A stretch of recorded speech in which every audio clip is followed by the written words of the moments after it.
ಕೃಷ್ಣಂ ವಂದೇ ಮಂತಪಾಶಧರಂ ದಿವ್ಯಾರ್ಭಕಾಕೃತಿಂ ಶಿಖಾ ಬಂಧತ್ರಯೋಪೇತಂ ಭೈಷ್ಮೀ ಮಧ್ವಕರಾಂಚಿತಂ. ಪ್ರಥಮೋ ಹನುಮಾನ್ ನಾಮ ದ್ವಿತೀಯೋ ಭೀಮ ಏವ ಚ ಪೂರ್ಣಪ್ರಜ್ಞಾಃ ತೃತೀಯಸ್ತು ಭಗವತ್ ಕಾರ್ಯಸಾಧಕಃ. ಭೂಯಾತ್ ತತ್ವವಿನಿರ್ಣಯಾಯ ಭಗವಾನ್ ಆನಂದತೀರ್ಥೋ ಮುನಿಃ. ಮುಕೋಪಿ ಯತ್ ಪ್ರಸಾದೇನ ಮುಕುಂದಶಯನಾಯತೆ ರಾಜರಾಜಾಯತೆ ರಿಕ್ತಾಃ ರಾಘವೇಂದ್ರಂ ತಮಾಶ್ರಯೇ. ಬ್ರಹ್ಮಚರ್ಯ ಹರಿಪ್ರೀತಿ ಸುವಿದ್ಯಾವಾದಶಾಲಿನಃ ಇಷ್ಟದಾನ್ ಕಷ್ಟಹರ್ತॄನ್ನಃ ವಿದ್ಯಾಮಾನ್ಯಾನ್ ಮುನೀನ್ ನುಮಃ. ಸಮಸ್ತ ಗುರುಭ್ಯೋ ನಮಃ.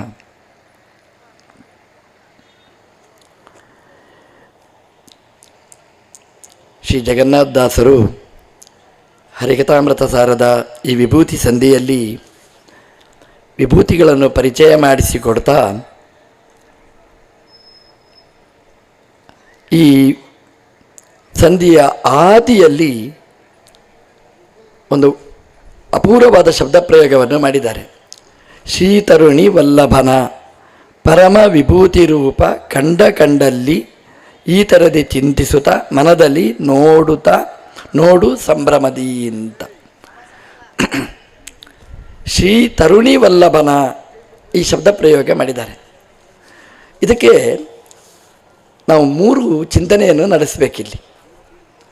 ಈ ವಿಭೂತಿ ರೂಪ ಯಾರು ಹೇಳಿದರು ಅಂತ ಒಂದು ಪ್ರಶ್ನೆ, ವಿಭೂತಿ ರೂಪ ಅದು ಹೇಗಿರ್ತದೆ ಅಂತ ಇನ್ನೊಂದು, ಒಟ್ಟಿಗೆ ಇದ್ದವರು ಹೇಗಿರ್ತಾರೆ ಅನ್ನುವಂಥದ್ದು ಮತ್ತೊಂದು.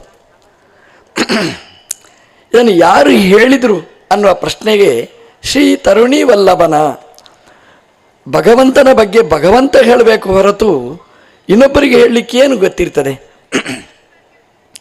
ಕೆಲವೊಂದು ಸಲ ನಮಗೆ ಅನ್ನಿಸ್ತದೆ ನಮ್ಮ ಬಗ್ಗೆ ನಾವೇನು ಹೇಳೋದು ಅಂತ. ನಮ್ಮದೆಲ್ಲ ಅಷ್ಟೇ, ಇನ್ನೊಬ್ಬರಿಗೆ ಗೊತ್ತಿದ್ದದ್ದೇ ಅಷ್ಟೇ ಹೊರತು ಹೆಚ್ಚಿದ್ದೇನಿಲ್ಲ. ಹಾಗಾಗಿ ನಮ್ಮ ಬಗ್ಗೆ ಯಾರು ಹೇಳಿದರೂ ಒಂದೇನೆ. ಆದರೆ ದೇವರ ಬಗ್ಗೆ ದೇವರೇ ಹೇಳಬೇಕಾದ್ದು. ಯಾಕೆ ಅಂದರೆ ಯಥೋವಾಚೋ ನಿವರ್ತಂತೆ, ಭಗವಂತ ಹೇಗಿದ್ದಾನೆ ಅಂತ ದೇವರಿಗೆ ಗೊತ್ತು ಹೊರತು ಅಷ್ಟು ಪೂರ್ಣವಾಗಿ ತಿಳ್ಕೊಂಡವರು ಯಾರೂ ಇಲ್ಲ.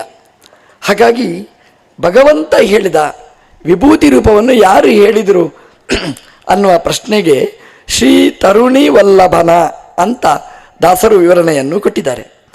ಲಕ್ಷ್ಮೀಪತಿಯಾದ ಭಗವಂತ ಇದನ್ನು ಹೇಳಿದ.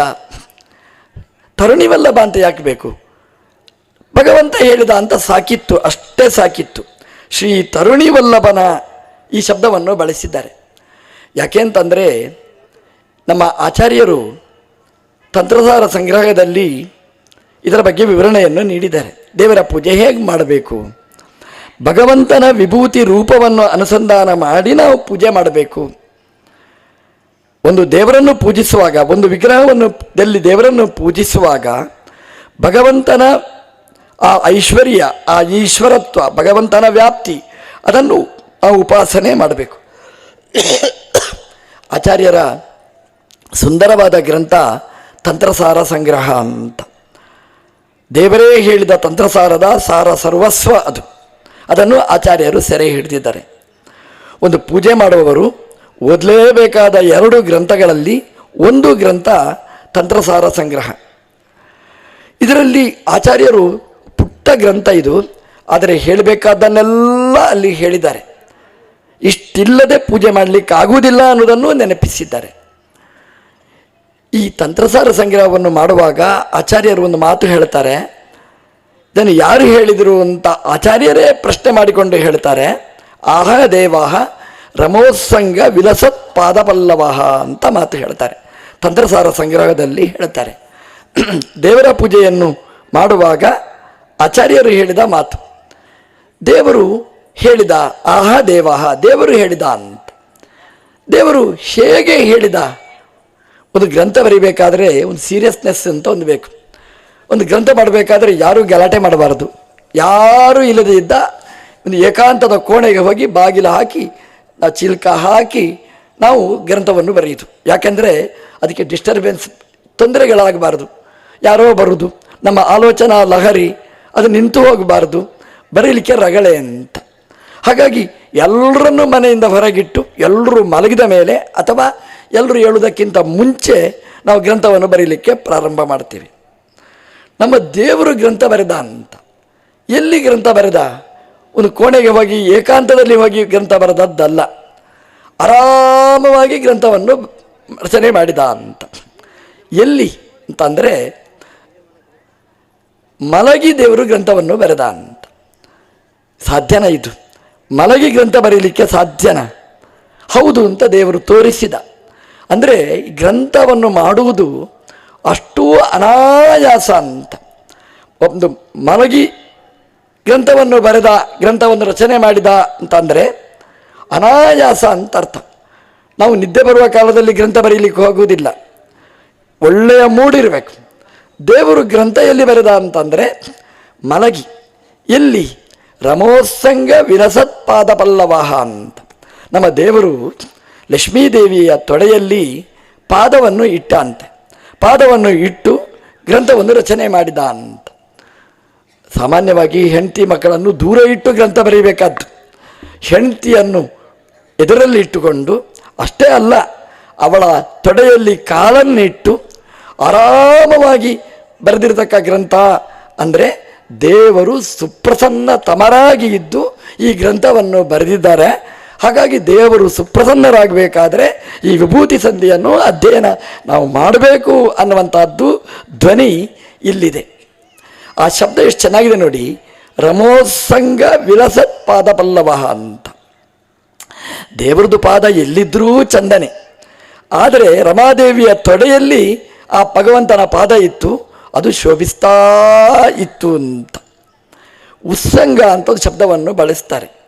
ಉತ್ಸಂಗ ಅಂದರೆ ತೊಡೆಗೆ ಸಂಸ್ಕೃತದಲ್ಲಿ ಉತ್ಸಂಗ ಅಂತ ಹೆಸರು. ಉತ್ಸಂಗ ಅಂತಂದರೆ ದೊಡ್ಡವರ ಸಂಘ ಆಗಬೇಕು. ಉತು ಅಂದರೆ ಉತ್ಕೃಷ್ಟರಾದವರು, ಅವರ ಸಂಘ ಆಗಬೇಕು, ಉತ್ಸಂಗ ಆಗಬೇಕು ಅಂತ ಅದನ್ನು ಉಲ್ಲೇಖ ಮಾಡ್ತಾರೆ. ಉತ್ಸಂಗ ಅಂದರೆ ದೊಡ್ಡವರ ಸಂಘ ಆಗಬೇಕು ಅಂತ. ಅಂದರೆ ತೊಡೆಯಲ್ಲಿ ನಾವು ತಾಯಿ ತೊಡೆಯಲ್ಲಿ ಮಗುವನ್ನು ಇಟ್ಕೊಳ್ತಾಳೆ, ಮಗುವನ್ನು ಬೆಳೆಸ್ತಾಳೆ. ಅಂದರೆ ಆ ಮಗ ಎಷ್ಟು ದೊಡ್ಡವನಾಗ್ಬೋದು, ಎಷ್ಟೂ ದೊಡ್ಡವನಾಗ್ಬೋದು ಅಂತ ದೊಡ್ಡವನಾಗುವ ಆ ಮಗನನ್ನು ತನ್ನ ತೊಡೆಯಲ್ಲಿ ಹೆಂಡತಿ ತಾಯಿ ಇಟ್ಕೊಳ್ತಾಳೆ. ಉತ್ಸಂಗ ಅಂತ ಹೆಸರು. ಅದು ಹೌದು ನೋಡಿ. ಕೆಲವು ತಾಯಂದಿರಿರ್ತಾರೆ, ಅವರು ಹೇಗೆ ಮಕ್ಕಳನ್ನು ಬೆಳೆಸ್ತಾರೆ ಅಂತ ಗೊತ್ತಿಲ್ಲ. ಎಂಥದ್ದು ಇಡೀ ಜಗತ್ತನ್ನು, ಇಡೀ ದೇಶವನ್ನು ಆಳುವ ಶ್ರೇಷ್ಠನಾದ ಮಗನನ್ನು ಅವಳು ಪಡೆದಿರ್ತಾಳೆ. ಅಂಥದ್ದು ಉತ್ಸಂಗ. ಮಗ ಅದನ್ನು ನೆನಪಿಟ್ಟುಕೊಂಡಿರ್ತಾನೆ. ಉತ್ಸಂಗ ಅಂದರೆ ಉತ್ಕೃಷ್ಟರಾದವರ ಸಂಘ ಅಂತ. ಉಳಿದವರ ಪಾಲಿಗೆ ಅದು ಎಷ್ಟು ಸರಿ ಹೋಗ್ತದೋ ಗೊತ್ತಿಲ್ಲ. ಲಕ್ಷ್ಮೀದೇವಿಯ ತೊಡೆಗಂತೂ 100ಕ್ಕೆ 100ರಷ್ಟು ಅನ್ವಯಿಸುವಂಥದ್ದು ಅದು ಉತ್ಸಂಗ. ಯಾಕೆಂತಂದರೆ ಸರ್ವೋತ್ಕೃಷ್ಟನಾದವ, ಅವನಿಗಿಂತ ಉತ್ಕೃಷ್ಟನಾದವ ಇನ್ನೊಬ್ಬ ಇಲ್ಲ. ಅಂತ ಉತ್ಕೃಷ್ಟನಾದ ಭಗವಂತನ ಸಂಘ ಆ ಲಕ್ಷ್ಮೀದೇವಿಯ ತೊಡೆಗೆ ಆಯಿತು ಅಂತಂದರೆ ನಿಜವಾದ ಅರ್ಥದಲ್ಲಿ ಉತ್ಸಂಗ ಅದು. ಹಾಗಾಗಿ ಭಗವಂತ ಆ ಉತ್ಸಂಗದಲ್ಲಿ ಲಕ್ಷ್ಮೀದೇವಿಯ ತೊಡೆಯಲ್ಲಿ ತನ್ನ ಪಾದವನ್ನು ಇಟ್ಟು ಭಗವಂತ ಗ್ರಂಥವನ್ನು ನಿರ್ಮಾಣ ಮಾಡಿದ್ದಾನೆ. ಅದನ್ನು ಆಚಾರ್ಯರು ಹೇಳುವಾಗ ರಮೋತ್ಸಂಗ ವಿರಸತ್ ಪಾದ ಪಲ್ಲವ ಅಂತ. ರಮಾ ಉತ್ಸಂಗ ಭಗವಂತನ ಸಂಘ ಲಕ್ಷ್ಮೀದೇವಿಯ ತೊಡೆಗಾಯಿತು ಅಂತ. ಲಕ್ಷ್ಮೀದೇವಿ ಅವಳು ರಮ ಅಂದರೆ ಜ್ಞಾನಾನಂದಮಯಿ, ಮಾ ಅಂದರೆ ಜ್ಞಾನ, ರ ಅಂದರೆ ಆನಂದ, ಜ್ಞಾನಾನಂದಮಯಿ. ಅವಳಿಗೆ ಭಗವಂತನ ಹಾಗೆಯೇ ಯಾವ ಉದ್ವೇಗನೂ ಇರುವುದಿಲ್ಲ.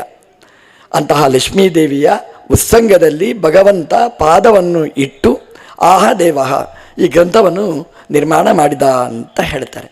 ಹಾಗಾಗಿ ಲಕ್ಷ್ಮೀನಾರಾಯಣರ ಪ್ರಸಾದದಿಂದ ಸಿದ್ಧವಾದಂತಹದ್ದು ಈ ವಿಭೂತಿ ಅಧ್ಯಾಯ, ವಿಭೂತಿ ಸಂಧಿ ಅಂತ ನಾವು ಅನುಸಂಧಾನ ಮಾಡಬೇಕಾದ್ದು. ತಂತ್ರಸಾರ ಸಂಗ್ರಹದಲ್ಲಿ ಆಚಾರ್ಯರು ಹೇಳಿದ ಈ ವಿಭೂತಿಯ ಸಾರ ಇಲ್ಲಿ ತುಂಬಿರತಕ್ಕಂಥದ್ದು ಅಂತ. ಇನ್ನೊಂದೇನು ಅಂತಂದರೆ ಭಗವಂತನ ವಿಭೂತಿ ರೂಪಗಳಿವೆ. ಈ ಭಗವಂತನ ವಿಭೂತಿ ರೂಪಗಳನ್ನು ಚಿಂತನೆ ಮಾಡುವಾಗ ಬರೀ ದೇವರನ್ನು ಮಾತ್ರ ಚಿಂತನೆ ಮಾಡುವುದಲ್ಲ, ದೇವರ ಜೊತೆಗೆ ಶ್ರೀ ತರುಣಿ ವಲ್ಲಭನ ಲಕ್ಷ್ಮೀ ಸಹಿತನಾದ ಭಗವಂತನ ವಿಭೂತಿ ರೂಪಗಳನ್ನು ಅನುಸಂಧಾನ ಮಾಡಬೇಕು. ನಮಗೆ ಗೊತ್ತಿಲ್ಲ, ಅಲ್ಲಿಯೂ ಕೂಡ ಶ್ರೀ ತರುಣಿ ವಲ್ಲಭನ ಇಷ್ಟಾದರೂ ಅನುಸಂಧಾನ ಮಾಡಬೇಕು. ನಾವು ಬ್ರಹ್ಮಚಾರಿ ರೂಪ ಇದೆ ಭಗವಂತನದ್ದು, ಸನ್ಯಾಸ ರೂಪ ಇದೆ ಭಗವಂತನದ್ದು, ಅಲ್ಲಿಯೂ ಕೂಡ ನಾವು ಲಕ್ಷ್ಮೀ ಸಹಿತನಾದ ಭಗವಂತನ ರೂಪವನ್ನು ಅನುಸಂಧಾನ ಮಾಡಬೇಕು. ಶ್ರೀ ತರುಣಿ ವಲ್ಲಭನ ವಿಭೂತಿ ರೂಪ ಅಂತ, ಲಕ್ಷ್ಮೀ ಸಹಿತನಾದ ಭಗವಂತ ಅಂತ. ನಮ್ಮ ದೇವರು ಸಭೆಯಲ್ಲಿ ಆಸೀನರಾಗಿದ್ದಂತೆ. ದೇವರು ಕೂತಾಗ ಪಕ್ಕದಲ್ಲಿ ರುಕ್ಮಿಣೀ ದೇವಿಯೂ ಇದ್ಲಂತೆ. ದೊಡ್ಡ ಪ್ರಸಂಗ ಹರಿವಂಶದಲ್ಲಿದೆ. ನಾನು ಪ್ರಸಂಗಕ್ಕೆ ಎಷ್ಟು ಬೇಕೋ ಅಷ್ಟು ಮಾತ್ರ ಹೇಳ್ತೇನೆ. ನಾರದರು ಬಂದರಂತೆ. ನಾರದರು ಬಂದು ದೇವರ ಹತ್ರ ಹೇಳಿದ್ರಂತೆ ತ್ವಂ ಧನ್ಯ ಅಂತ ಹೇಳಿದ್ರಂತೆ. ದೇವರೇ ನೀನು ಧನ್ಯ ಅಂತ. ದೇವರು ಹೇಳಿದ ದಕ್ಷಿಣಾಭಿ ಸಾಕಂ ಅಂತ. ಅದು ಏನು ಕೋಡ್ವರ್ಡೋ ಅವರಿಗೇ ಗೊತ್ತು. ನಾರದರು ಹೇಳಿದರು ತ್ವಂ ಧನ್ಯ ಅಂತ, ದೇವರು ಹೇಳಿದ ದಕ್ಷಿಣಾಭಿ ಸಾಕಂ ಅಂದರೆ ಧನ್ಯವಾದ ಸಮರ್ಪಣೆ ಮಾಡಿದರೆ ದಕ್ಷಿಣೆ ಕೊಡಬೇಕು ಅಂತಲ ಅವರವರಿಗೆ ಗೊತ್ತು. ನಾರದರು ಹೇಳಿದರು, ದೇವರದಕ್ಕೆ ದಕ್ಷಿಣಾಭಿ ಸಾಕಂ ಅಂತ. ಅದರ ಅದನ್ನು ವಿವರಣೆ ಮಾಡಿದ್ದಾರೆ ಜ್ಞಾನಿಗಳು. ಅದೇನು ಅಂತಂದರೆ ದೇವರೇ ಅದು ವಿವರಣೆ ಕೊಟ್ಟ. ಅದೇನು ಅಂತಂದರೆ ನಾರದರು ಹೇಳಿದರು, ದೇವರೇ ನೀನು ಸರ್ವೋತ್ತನಾಗಿ ಎಲ್ಲ ಕಡೆ ನೀನಿದ್ದಿ ಅಂತ. ದೇವರು ಹೇಳಿದ, ನಾನು ಒಂಟಿಯಾಗಿ ನಾನು ಸರ್ವೋತ್ತಮ ಅಲ್ಲ, ದಕ್ಷಿಣಾಭಿಹಿ. ದಕ್ಷಿಣ ಅಂದರೆ ಲಕ್ಷ್ಮೀದೇವಿ. ಲಕ್ಷ್ಮೀದೇವಿಯಿಂದ ಕೂಡಿಕೊಂಡು ನಾನು ಸರ್ವೋತ್ತಮ. ಬರೀ ನಾನು ಒಬ್ಬ ಮಾತ್ರ ಅಲ್ಲ, ನಾನು ಒಬ್ಬನೇ ವ್ಯಾಪ್ತ ಅಲ್ಲ. ದಕ್ಷಿಣಾಭಿ ಸಾಕಂ, ಲಕ್ಷ್ಮೀದೇವಿಯಿಂದ ಕೂಡಿಕೊಂಡು ನಾನು ವ್ಯಾಪ್ತ. ದಕ್ಷಿಣಾಭಿಹಿ. ಹೆಂಡತಿ ಗಂಡನಿಗಿಂತ ಚಿಕ್ಕವಳೆ. ಆದ್ದರಿಂದ ಗಂಡ ಹೆಂಡತಿಯನ್ನು ಹೇಳುವಾಗ ಏಕವಚನದಲ್ಲಿ ಹೇಳಬಹುದು. ನಮ್ಮಲ್ಲಿ ಹಾಗಿಲ್ಲ ಸಂಪ್ರದಾಯ. ಪರಿಚಯ ಮಾಡಿಸಿಕೊಡುವಾಗ ನಮ್ಮ ಮನೆಯವರು, ನನ್ನ ಮನೆಯವಳು ಅಂತ ಹೇಳಬಾರ್ದಾ? ಹೇಳುವುದಿಲ್ಲ. ನಮ್ಮ ಮನೆಯವರು ಅಂತ ಪರಿಚಯ ಮಾಡಿಸಿಕೊಡ್ತಾರೆ. ಯಾಕೆ ಹೇಳಿ? ಗಂಡನೇ ಹೆಂಡತಿಯನ್ನು ಏಕವಚನದಲ್ಲಿ ಕರೆದರೆ ಉಳಿದವರೆಲ್ಲ ಏಕವಚನದಲ್ಲಿ ಕರೀತಾರೆ ನೋಡಿ. ಗಂಡನೇ ಬಹುವಚನದಲ್ಲಿ ಕರೆದರೆ ಅವರನ್ನು ಬಹುವಚನದಲ್ಲಿ ಕರಿಬೇಕು ಅಂತ ನಾವೇ ಮಾಡಿ ತೋರಿಸುವುದು. ನಮ್ಮ ದೇವರು ಅದನ್ನು ತೋರಿಸಿದ್ದಾನೆ, ಹೇಳಿ ತೋರಿಸಿದ್ದಾನೆ. ದಕ್ಷಿಣಯ ಸಾಕಂ ಅಂತ ದೇವರು ಹೇಳಲಿಲ್ಲ, ದಕ್ಷಿಣಾಭಿ ಸಾಕಂ ಅಂತ ದೇವರು ಹೇಳಿದ. ಅಂದರೆ ಲಕ್ಷ್ಮೀದೇವಿಯ ಅದು 3 ರೂಪಗಳಿವೆ. ಅದರಿಂದ ಸಹಿತನಾದ ನಾನು ಧನ್ಯ, ಎಲ್ಲ ಕಡೆ ಇರುವವ. ಹಾಗಾಗಿ ದೇವರೇ ನಮಗೆ ಪರಿಚಯ ಮಾಡಿಸಿ ಕೊಟ್ಟಿದ್ದಾನೆ. ದೇವರನ್ನು ಹೇಗೆ ಉಪಾಸನೆ ಮಾಡಬೇಕು ಅಂತಂದರೆ ಬರೀ ದೇವರನ್ನು ಅಲ್ಲ, ವಿಷ್ಣುನ ಸಹಿತ ಧ್ಯಾತ ಸಾಹಿ ತುಷ್ಟಿಂ ಪರಾಂಗತ ಅಂತ ನಮ್ಮ ಆಚಾರ್ಯರು ಹೇಳಿದ್ದಾರೆ. ಲಕ್ಷ್ಮೀದೇವಿಯಿಂದ ಸಹಿತನಾದ ಭಗವಂತನನ್ನು ನಾವು ಉಪಾಸನೆ ಮಾಡಬೇಕು. ಬರೀ ದೇವರನ್ನು ಮಾತ್ರ ಅಲ್ಲ, ಲಕ್ಷ್ಮೀ ಸಹಿತನಾದ ಭಗವಂತನನ್ನು ಚಿಂತನೆ ಮಾಡಬೇಕು. ಹಾಗಾಗಿ ಆ ವಿಭೂತಿ ರೂಪ ಅದನ್ನು ಭಗವಂತನದ್ದು ನಾವು ಅನುಸಂಧಾನ ಮಾಡುವಾಗ ಬರೀ ದೇವರ ರೂಪವನ್ನು ಮಾತ್ರ ಅಲ್ಲ, ಅದರ ಜೊತೆಗೆ ಲಕ್ಷ್ಮೀ ಸಹಿತನಾದ ಭಗವಂತನ ವಿಭೂತಿ ರೂಪವನ್ನು ನಾವು ಅನುಸಂಧಾನ ಮಾಡಬೇಕು ಅಂತ ತಿಳಿಸ್ಲಿಕ್ಕೋಸ್ಕರನೇ ದಾಸರು ಶ್ರೀ ತರುಣಿ ವಲ್ಲಭನ ವಿಭೂತಿ ರೂಪವ ಚಿಂತಿಸುತ್ತ ಮನದಲ್ಲಿ ನೋಡು ಸಂಭ್ರಮದಿ ಅಂತ ದಾಸರು ಅದನ್ನು ವಿವರಣೆಯನ್ನು ಕೊಟ್ಟಿದ್ದಾರೆ. ಇನ್ನೊಂದೇನು ಅಂತಂದರೆ ಈ ವಿಭೂತಿ ರೂಪವನ್ನು ನಾವು ಅನುಸಂಧಾನ ಮಾಡ್ತೇವೆ. ಎಲ್ಲೆಲ್ಲಿ ಅಂತಂದರೆ ಮುಂದಿನ 2ನೇ ಪದ್ಯ 3ನೇ ಪದ್ಯದಲ್ಲಿ ಅದಕ್ಕೆಲ್ಲ ಪ್ರತೀಕಗಳನ್ನು ದಾಸರೇ ಅದನ್ನು ವಿಶ್ಲೇಷಣೆ ಮಾಡ್ತಾರೆ. ಈ ಪ್ರತೀಕದಲ್ಲಿ ಭಗವಂತನನ್ನು ವಿಭೂತಿ ರೂಪವನ್ನು ಅನುಸಂಧಾನ ಮಾಡಬೇಕು. ದೇವರು ಅನಾದಿ ನಿತ್ಯ ಯಾವಾಗಲೂ ಇರ್ತಾನೆ. ಆ ದೇವರನ್ನು ಉಪಾಸನೆ ಮಾಡುವಾಗ ಬರೀ ದೇವರನ್ನು ಅಲ್ಲ, ಲಕ್ಷ್ಮೀ ಸಹಿತನಾದ ಭಗವಂತನನ್ನು ಉಪಾಸನೆ ಮಾಡಬೇಕು. ಲಕ್ಷ್ಮೀ ಸಹಿತನಾದ ಭಗವಂತನನ್ನು ಉಪಾಸನೆ ಮಾಡಬೇಕು ಅಂತಂದರೆ ಬರೀ ಇವತ್ತು ಮಾತ್ರ ಅಲ್ಲ, ಹಿಂದೆನೂ ಮಾಡಿದ್ದಾರೆ, ಮುಂದೆನೂ ಮಾಡಲಿಕ್ಕಿದೆ. ನಿರಂತರ ಅನಂತ ಕಾಲದಲ್ಲಿ ಮಾಡಲಿಕ್ಕಿರುವ ಉಪಾಸನೆಗಳು. ಬರೀ ನಮ್ಮ ಕಾಲದಲ್ಲಿ ಮಾತ್ರ ಅಲ್ಲ. ಉಪಾಸನೆ ಅಂತ ಎಲ್ಲಿಂದ ಆರಂಭ ಆಯಿತು, ಎಲ್ಲಿವರೆಗೆ ಇರ್ತದೆ, ಅಲ್ಲೆಲ್ಲ ಈ ವಿಭೂತಿ ರೂಪಗಳ ಅನುಸಂಧಾನ ಇದೆ. ಆ ವಿಭೂತಿ ರೂಪವನ್ನು ಅನುಸಂಧಾನ ಮಾಡುವಾಗ ಬರೀ ಭಗವಂತನನ್ನು ಮಾತ್ರ ಅಲ್ಲ, ಲಕ್ಷ್ಮೀ ಸಹಿತನಾದ ಭಗವಂತನನ್ನು ಅಂತಂದರೆ ದೇವರು ಇರ್ತಾನೆ, ಲಕ್ಷ್ಮೀದೇವಿ ಇಲ್ಲದೇ ಇರುವುದುಂಟ? ಹಾಗಾಗ್ತದೆ ನೋಡಿ. ಹೆಂಡತಿಯನ್ನು ಯಾಕೆ ಕರ್ಕೊಂಡು ಬರಲಿಲ್ಲ ಅಂತ ಕೇಳಿದರೆ ಅವಳಿಗೆ ಕಾಲು ನೋವು, ಕೈ ನೋವು, ಸೊಂಟ ನೋವು ಅಂತ ನಾವು ಹೇಳುತ್ತೇವೆ. ನಮ್ಮ ದೇವರು ಹಾಗೆ ಹೇಳಿದರೆ ವಿಭೂತಿ ರೂಪ ಅಂತ ಹೇಳುವಾಗ ದೇವರು ಹೇಳ್ತಾನೆ, ನಾನು ಮಾತ್ರ ಬಂದಿದ್ದೇನೆ, ಮನೆಯವರಿಗೆ ಬರಲಿಕ್ಕಾಗಲಿಲ್ಲ ಅಂತ ಹೇಳಿದರೆ ಹಾಗಿಲ್ಲ ಅಂತ ದಾಸರು ಹೇಳ್ತಾರೆ. ಭಗವಂತ ಹೇಗೆ ನಿರ್ದೋಷ ಗುಣಪರಿಪೂರ್ಣ, ಹಾಗೆಯೇ ಭಗವದಧೀನವಾದ ಗುಣಪರಿಪೂರ್ಣತೆ ನಿರ್ದೋಷತೆ ಲಕ್ಷ್ಮೀದೇವಿಯಲ್ಲಿಯೂ ಇದೆ. ಅದನ್ನು ತಿಳಿಸ್ಲಿಕ್ಕೋಸ್ಕರನೇ ದಾಸರು ಹೇಳ್ತಾರೆ, ಶ್ರೀ ತರುಣಿ ವಲ್ಲಭನ. ತರುಣಿ ಅನ್ನುವ ಶಬ್ದವನ್ನು ಬಳಸಿದ್ದಾರೆ. ತರುಣಿ ಅಂತಂದರೆ ತಾರುಣ್ಯವುಳ್ಳವಳು ಅಂತ ಅರ್ಥ. ಭಗವಂತ ಹೇಗೆ ನಿತ್ಯ ತರುಣ, ಅವನ ಮಡದಿಯಾದ ಲಕ್ಷ್ಮೀದೇವಿಯೂ ಕೂಡ ನಿತ್ಯ ತರುಣಿ. ಒಂದು ಕಾಲದಲ್ಲಿ ಮಾತ್ರ ತಾರುಣ್ಯ ಅಲ್ಲ. ನಾವು ಹೇಳ್ತೇವೆ, ನಾವು ಯುವಕರಾಗಿದ್ದಾಗ ಏನು ಮಾಡ್ತಿದ್ದೇವೆ ಗೊತ್ತು, ಯಾಕೆಂದರೆ ಇವತ್ತು ನಿಮಗೇನೂ ಮಾಡಲಿಕ್ಕಾಗುವುದಿಲ್ಲ ಅಂತ. ಹಾಗೆ ಲಕ್ಷ್ಮೀದೇವಿಯ ಜೀವನದಲ್ಲಿ ಹಾಗಿಲ್ಲ, ಭಗವಂತನ ಜೀವನದಲ್ಲಿ ಹಾಗಿಲ್ಲ. ಯಾಕೆ ಅಂತಂದರೆ ಯುವಾಂ ಯುವಾನೋ ಸತತಂ ನವಯೋರ್ ಯುವಯೋಧಿಕ. ಯುವಾಂ ಯುವಾನೋ ಸತತಂ, ಇಬ್ಬರೂ ಕೂಡ ಯುವಕರೇ. ಭಗವಂತನೂ ಯುವಕ, ಲಕ್ಷ್ಮೀದೇವಿಯೂ ಯುವತಿ. ಇಬ್ಬರಲ್ಲಿಯೂ ಕೂಡ ಯೌವನಕ್ಕೆ ಕೊರತೆ ಇಲ್ಲ. ಅವನು ಭಗವಂತ ಬಾಲ್ಯ ರೂಪ ಸ್ವೀಕಾರ ಮಾಡಿದಾಗಲೂ ಯುವಕನೇ, ವೃದ್ಧನಾಗಿದ್ದಾಗಲೂ ಲೋಕದ ದೃಷ್ಟಿಯಲ್ಲಿ ಭಗವಂತ ಮಾತ್ರ ಯುವಕನೇ. ಅತಾಭ್ಯವರ್ಧನ್ ಅಂತ ಹೇಳುವಾಗ ಅದನ್ನು ಹಾಗೆ ಬರೀತಾರೆ, ವ್ಯಾಖ್ಯಾನಕಾರರು ಬರೀತಾರೆ. ನಿತ್ಯ ಆಚಾರ್ಯರೇ ಹೇಳ್ತಾರೆ, ನಿತ್ಯ ಪ್ರವೃದ್ಧಸ್ಯ ಚ ತಸ್ಯ ವೃದ್ಧಿ ಅಪೇಕ್ಷ ಲೋಕಸ್ಯ ಹಿ ಮಂದ ದೃಷ್ಟಿಂ. ಭಗವಂತ ಒಂದೇ ರೀತಿ ಇರ್ತಾನಂತೆ. ಕರ್ಮಣ ನೋ ವರ್ಧತೆ ನೋ ಕನೀಯಾನ್. ಭಗವಂತ ನಮ್ಮ ಹಾಗೆ ಬೆಳೆಯುವುದಲ್ಲ. ಮಗುವಾಗಿದ್ದಾಗ ಇಷ್ಟಿರ್ತಾನೆ, ದೊಡ್ಡವರಾದಾಗ ಅಷ್ಟು ಬೆಳೀತಾನೆ, ಹಾಗಿಲ್ಲ. ಭಗವಂತ ಒಂದೇ ರೀತಿಯಾದವ. ಅದು ಹೇಗೆ ಅಂದರೆ ಚೇಷ್ಟಾನಜ್ಞಾಯತೆ ಕ್ವಚಿತ್. ಭಗವಂತ ನಿರಂತರ ಯೌವನವುಳ್ಳವ. ಅದೇ ರೀತಿ ಲಕ್ಷ್ಮೀದೇವಿಯೂ ಕೂಡ ನಿರಂತರ ಯುವತಿಯಾದವಳು. ಇವಳು ಮುದುಕಿಯಾಗ್ತಾಳೆ, ಆಗ ಇನ್ನೊಂದು ಆ ಜಾಗಕ್ಕೆ ಲಕ್ಷ್ಮಿ ಬರ್ತಾಳೆ, ಅವಳನ್ನು ಪರಿಗ್ರಹ ಮಾಡ್ತಾನೆ, ಹಾಗಿಲ್ವೇ ಇಲ್ಲ. ನಿತ್ಯ ತಾರುಣ್ಯ ಅದು ಲಕ್ಷ್ಮೀದೇವಿಗೆ. ಭಗವಂತನೂ ನಿತ್ಯ ತರುಣ, ಲಕ್ಷ್ಮೀದೇವಿಯೂ ನಿತ್ಯ ತರುಣಿ. ಹಾಗಾಗಿ ಭಗವಂತ ಎಲ್ಲೆಲ್ಲಿ ಬರ್ತಾನೆ, ಎಲ್ಲೆಲ್ಲಿ ಇರ್ತಾನೆ, ಅಲ್ಲಿ ಎಲ್ಲ ಕಡೆ ಭಗವಂತ ಜೊತೆಗೆ ಲಕ್ಷ್ಮೀದೇವಿಯೂ ಇರ್ತಾಳೆ.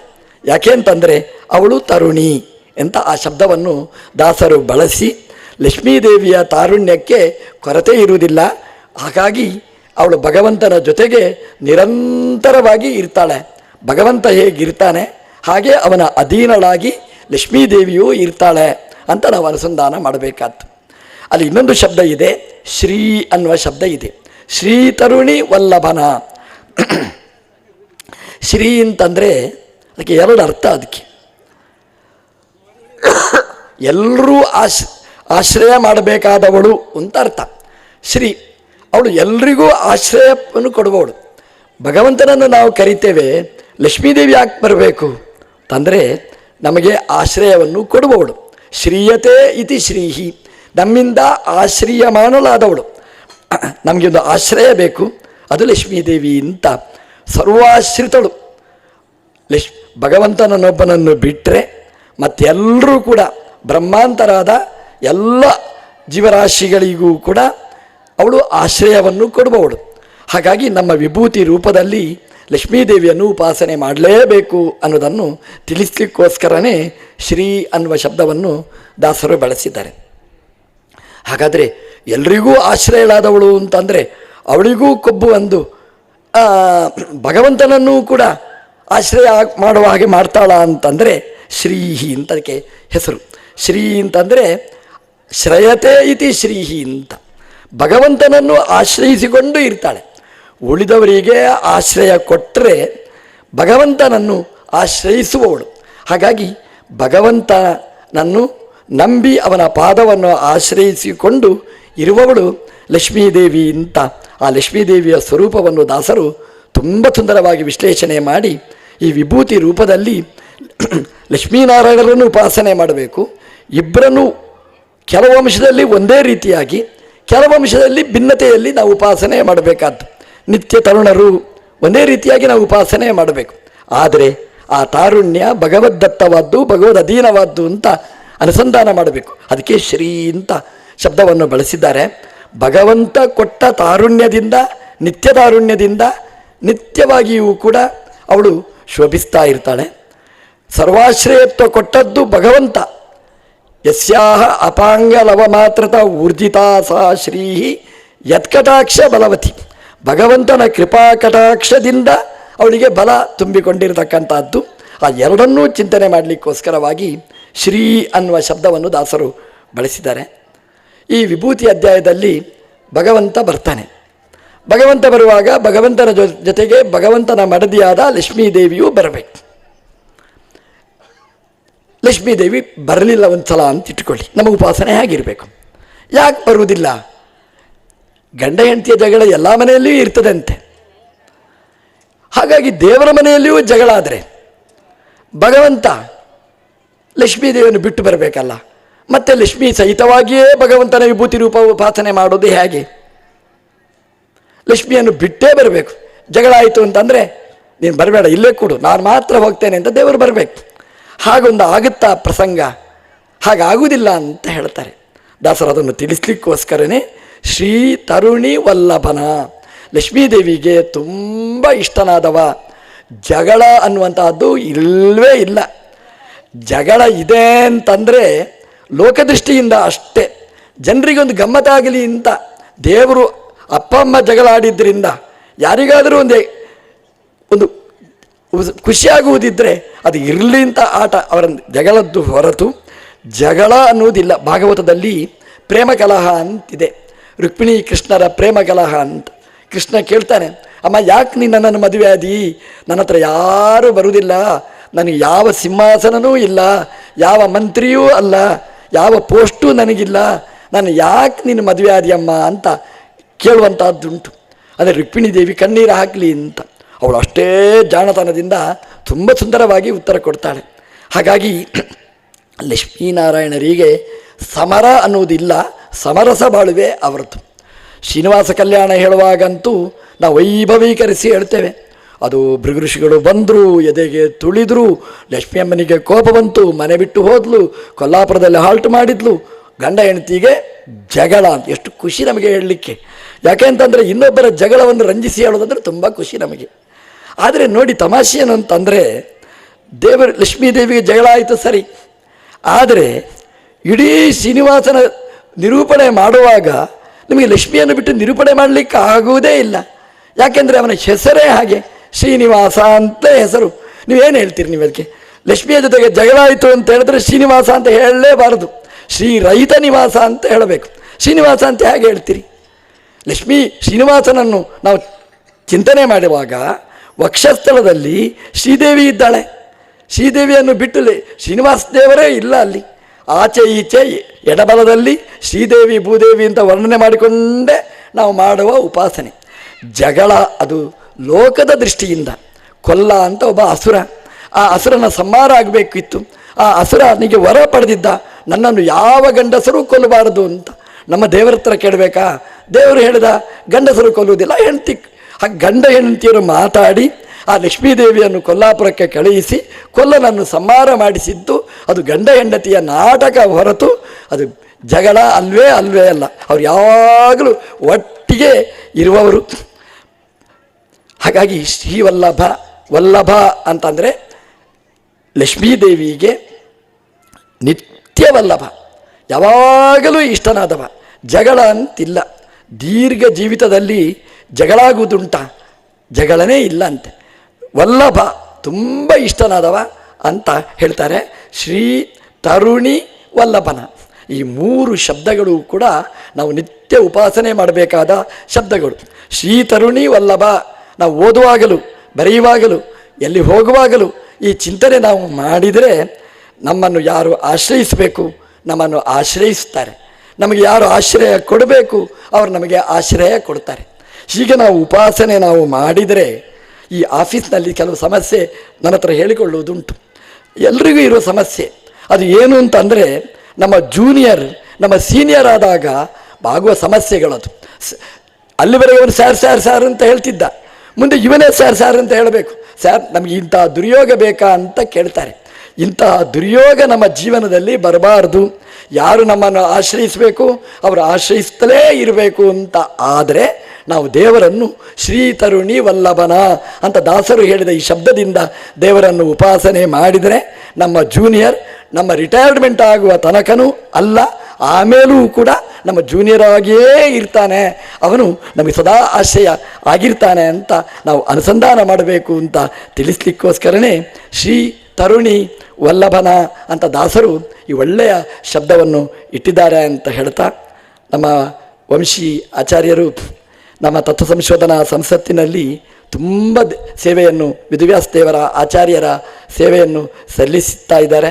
ಸುಮಾರು 200ಕ್ಕಿಂತಲೂ ಮಿಗಿಲಾದ ಪುಸ್ತಕದ ಮುದ್ರಣೆ ಮಾಡುವ ಜವಾಬ್ದಾರಿ ಅದು ವಂಶಿ ಆಚಾರ್ಯರದ್ದು. ಅದನ್ನು ದಕ್ಷವಾಗಿ ಅದನ್ನು ಎಲ್ಲ ವಿದ್ವಾಂಸರ ಜೊತೆಗೆ ಒಡನಾಟದಿಂದಾಗಿ ತುಂಬ ಸುಂದರವಾಗಿ ನಿರ್ವಹಣೆ ಮಾಡ್ತಾರೆ.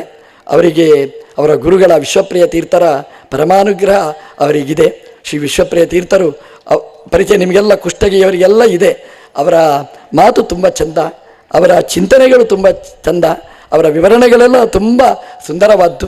ಅಷ್ಟೇ ಚೆನ್ನಾಗಿ ಅದನ್ನು ಪ್ರೆಸೆಂಟೇಷನ್ ಜನರ ಮನಸ್ಸಲ್ಲಿ ಮುಟ್ಟಿಸುವಂಥದ್ದು. ಹಾಗೆ ಅವರ ಶಿಷ್ಯರಾಗಿ ಆ ಬಿಂಬದಿಂದ ಈ ಪ್ರತಿಬಿಂಬದಲ್ಲಿ ಅದೇ ಚಿಂತನೆಯ ಕ್ರಮ ಅದು ಬಂದಿದೆ. ದೇವರವರನ್ನು ಹರಸಲಿ ಅಂತ ಹೇಳ್ತಾ ಕೃಷ್ಣ ಅರ್ಪಣ ಮಸ್ತು.